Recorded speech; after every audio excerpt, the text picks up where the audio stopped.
इब्राहिम कह रहे थे रीना से, रीना इसहाक मेरा लाडला है, तुम उसका अच्छे से ध्यान रखना। रीना ने बोला जी इब्राहिम बिल्कुल, आप फिक्र मत करें। इब्राहिम ने बोला वैसे तो इसहाक बहुत बढ़िया लड़का है, पर उसे गुस्सा बड़ा जल्दी आता है, वो शॉर्ट टेम्पर्ड है वो। इब्राहिम बता रहे थे वो बीच में इंडिया इसीलिए आए थे क्योंकि इसहाक का किसी से लड़ाई झगड़ा हो गया था।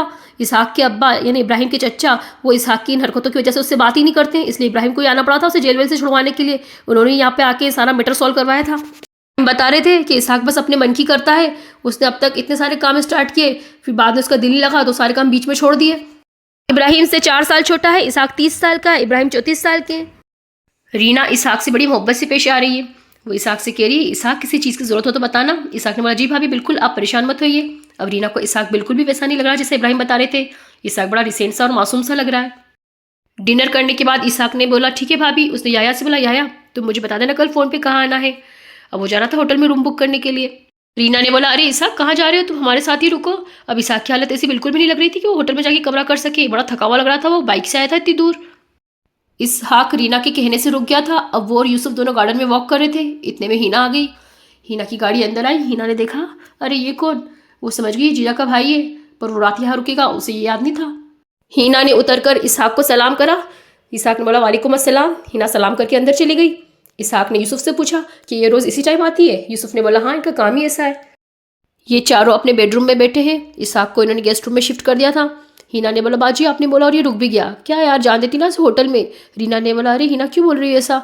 हिना ने बोला आपको तो पता है मैं घर में फ्रीली रहती हूँ, अब इसके चक्कर में मुझे ढंग से रहना पड़ेगा। हिना कह रही थी और ये इसहाक हर बात पे कैसे जी भाभी कर रहा था, अलग ही फेक लग रहा था। रीना ने बोला अरे हिना क्यों पीछा ले रही हो उसका। हिना ने बोला हाँ मुझे तो लग रहा था आप अगर बोलोगी इसहाक अंदर आके सो जा तो यहाँ पे आके सो जाता अपने बीच में। अब यूसुफ हंस रहा था।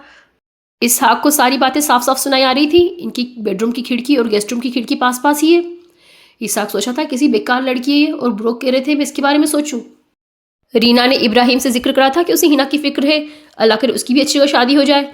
इब्राहिम ने इसहाक से बोला था इसहाक तुम्हारे ससुराल जा रहा है, वहाँ देखना मेरी साली को, बड़ी अच्छी और समझदार लड़की है, बताना मुझे अगर तुझे अच्छी लगे तो। अब इसहाक सिगरेट पी रहा था। हिना को एकदम से स्मेल आई, वो उठ के बैठ गई। उसने बोला बाजी आपको स्मेल आई, लगता है कोई यहाँ पे सिगरेट पी रहा है। अब इसहाक डर गया, उसने सोचा यार क्या पनौती है ये।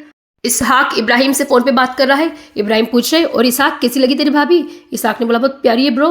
इब्राहिम पूछ रहे थे और हिना। इसहाक ने बोला अच्छी नहीं है। इब्राहिम ने बोला क्यों क्या हुआ। इसहाक ने बोला मेरे टाइप की नहीं है ब्रो, बेकार है। इब्राहिम कह रहे थे फिर ठीक है बेटा, जो हैदराबाद में तेरी 4-5 गर्लफ्रेंड है उनमें से किसी एक को सिलेक्ट कर ले, मैं आके तेरी शादी करवा दूंगा।